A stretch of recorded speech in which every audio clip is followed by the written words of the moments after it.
And expediting with Lucy at the Liberty Aviation Museum, building number 2. I don't understand the rhyme nor reason of how they have all this stuff here, but here we go. 61 Corvette convertible.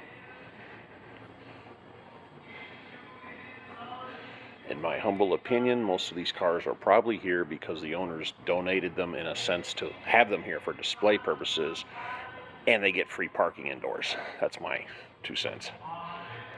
57 convertible, and apparently this was actually used in the Andy Griffith show, the old Galaxy 500. It's a 1963 Barney 5 Special Mustang convertible, 289. Oh yeah.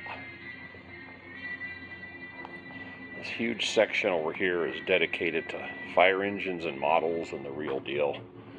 This is back in the old days when the toys were made out of metal. This is 1920s right there. 1950s.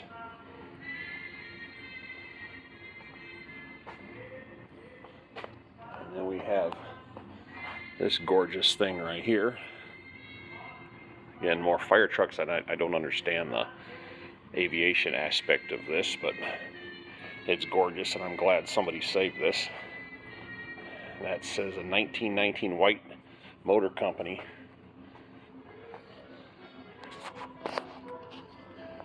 Digging the bell. But that guy's tired of standing there. Ohio 1922 on the license plate.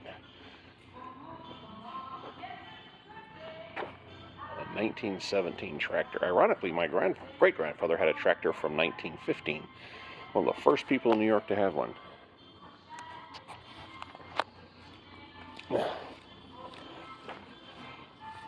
That's tiny.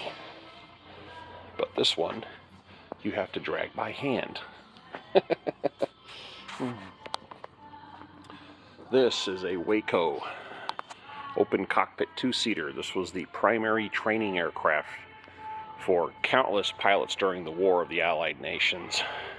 At the end of the war, these were for sale brand new for $750. And now they're worth probably closer to $500,000. But you could buy them for $750 with 0 time on them. And this is a B-25. Kind of an unusual model. If you look closely on the front, you have the machine guns. It's kind of hard to see because there we go. You see the machine gun for the Bombardier Navigator guy in the front, but there's 2 mounted weapons there. Use my hand here. One there and one there, which means you'll have matching ones on the other side.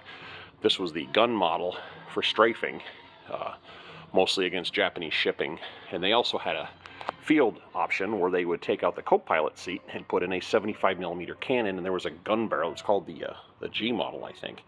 There's one left in the world, by the way. And this is the aircraft, the type of aircraft famously used in the Doolittle raid. The number one thing you want to look for on a displayed World War II aircraft is a drip pan. That means it's real and they run the motors and this thing flies. And in the Doolittle raid, trying to save on weight, they actually had broomsticks for the tail gunner. They didn't actually have a tail gunner, but there was a set of broomsticks back there just to make it look like they had some kind of bite. Radial engines.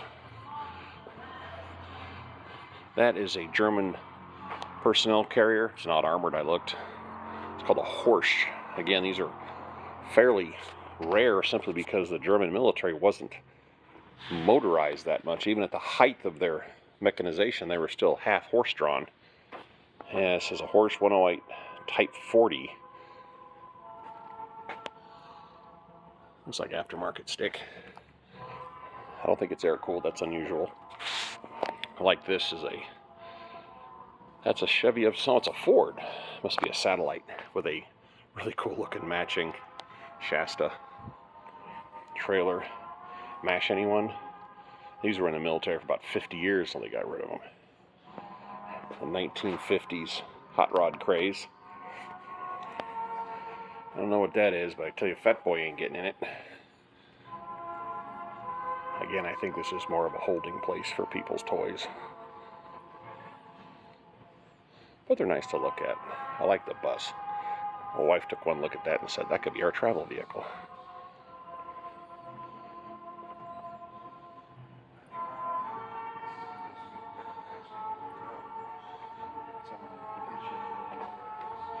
Got a door, and there's a door right there. Alrighty, this is building number 2 of the Liberty Aviation Museum. And we're going to move on to building number 3 here in a minute. Expediting with Lucy, I'm out.